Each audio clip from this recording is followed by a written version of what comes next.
Guys got it? All right, hard work on three, sprint to the next spot. Ready? 1, 2, 3. Hard work. Sprint to the next spot. Don't walk. Get there, get there, get there, get there. I'm Rick Lewis with Phenom Hoop Report. In today's Phenom Focus, I have Coach Josh Thompson with Bishop McGuiness.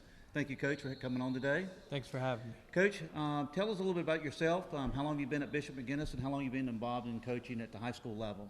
I've been coaching at the high school level since 1999. Started when I was a sophomore in college, and then I've been at Bishop McGuiness. Started as the JV coach in 02, got the varsity job in 04. Been there ever since.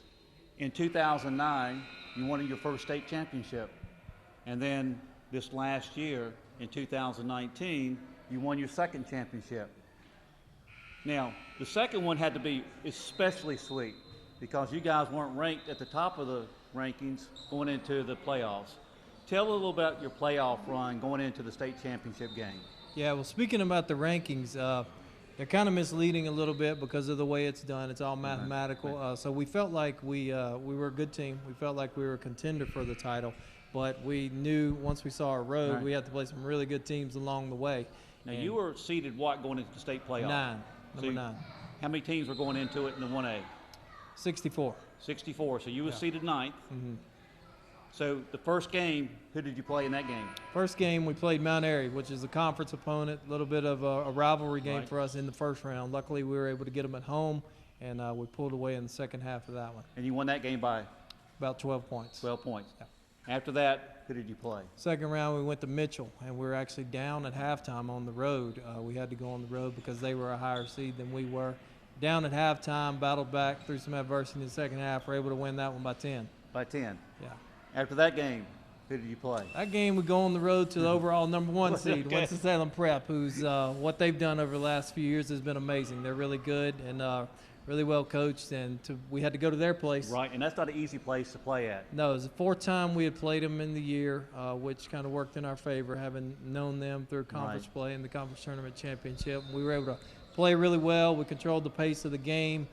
They shot a low percentage that night, and we were able to come away with a 3-point win. 3-point win. So you were now into the Regional semifinals. Semifinals in the regional. Then who was your opponent? Regional semi is a very good North Stanley team. Came to Bishop, North Stanley had just upset Lincoln Charter. Right. At Lincoln Charter. So and Lincoln Bryson Charter Childress was the favorite going into it. Yeah, and North Stanley with Bryson, who Childress. ended up being a Division I player, really good big and a good shooting guard on the wing, and we're able to sneak by them by 3. Them and Prep had 2 3-point shots at the buzzer that would have tied the game, sent it to overtime. So what about your next game and next opponent? Next game was North Rowan, who had only lost 1 game all year long in North Stanley's conference, and got out to a good lead in the first half. They stormed back in the second half. Again, they had 2 shots at the buzzer to tie it with a 3, and luckily both shots bounced off, so that put us in the state championship. So into the state championship, the 3 previous games you won by 2, 3, 3, 3, and 3. 3, 3, and 3. Mm-hmm. So you go into the state championship game, you're playing Henderson Collegiate. And tell us a little bit about the championship game, Coach. Henderson Collegiate, I think like a lot of people, didn't know a whole lot about Henderson Collegiate as a school going in, but we did our research through the week, and then we got into the game, and they're just really talented all over the place. They're well coached, and they controlled that game for most of the game. We made a little run in the second half, then they would take the lead back. So they led most of the game. We never led by more than 2 points. Luckily, down the stretch, the last minute and a half, the ball bounced our way a couple times, and Andrew Budzinski hit the go-ahead free throw with 0.7 seconds left, and all they had left after that was a heave, and we were fortunate. So you won that game by 1. 1 point. Tell me what was going through your mind when that buzzer sounded. It's just unbelievable. It was just the weight. I don't want to say the weight of the world, but it feels like the weight of the world when you're there in this high school basketball world. Just to have all the pressures off of the last 2 weeks and all the close games, and just it's just celebration, seeing the smiles on the faces of your players and the parents up in the stands, and then all the work you put in with your coaching staff and team. Just to be able to hug everybody and just celebrate. It's a great feeling. I've watched your teams play. You do a phenomenal job. The teams are very fundamentally sound. They execute. They know how to play team defense. But one thing about it is, Coach, and you won't give yourself enough credit, the last 4 games of the year, you won by a total of 10 points. 1 in the state championship, 3 in the 3 previous games. So you won 3 games, or 4 games, I should say, that were always down to the wire. Mm-hmm. When you're, as a coach, you're winning those close games, that has to do with coaching. I know the players have to perform and play, but there's a lot of coaching that goes into it.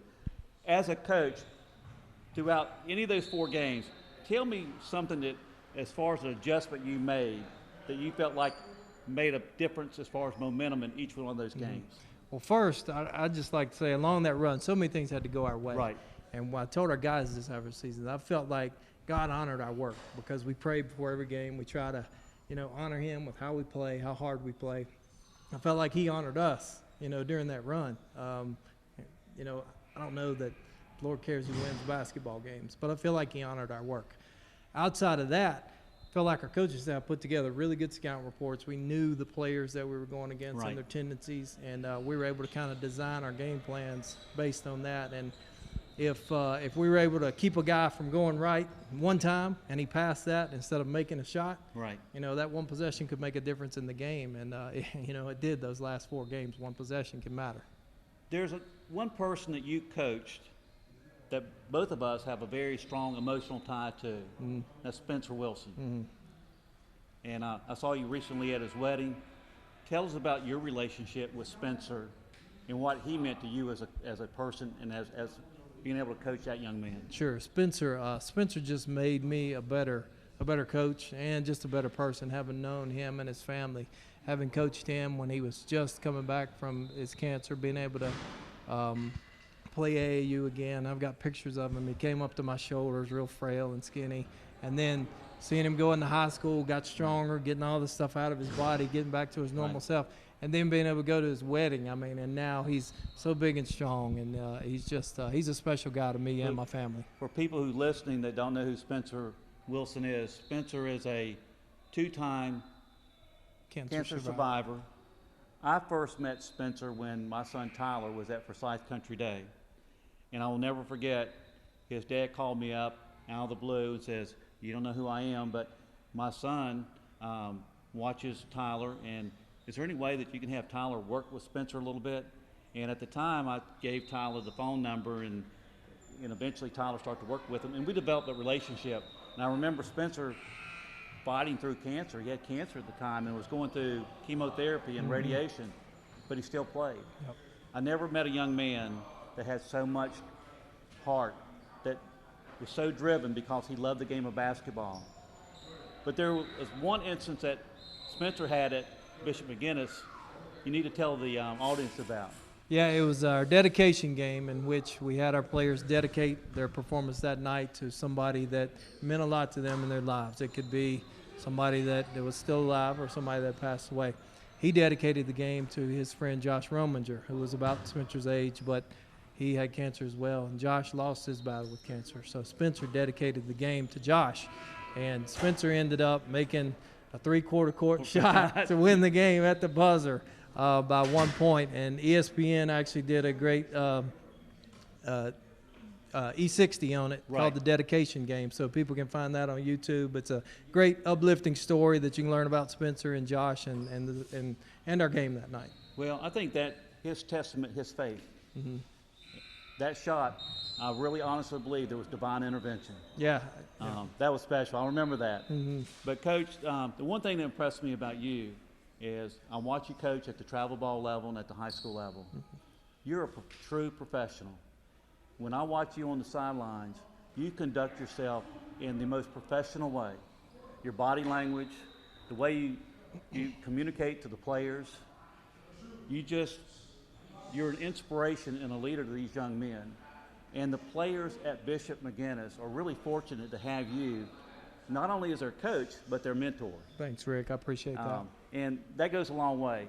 And I know you're a man of faith, and you're a testament by the way you act on and off the court. And I just want to say thank you, Coach. Thank you, Rick. I appreciate your kind words. Thank you. Guys got it? So hard work on 3, sprint to the next spot. Ready? 1, 2, 3. Hard work. Sprint to the next spot. Don't walk. Get there, get there, get there, get there.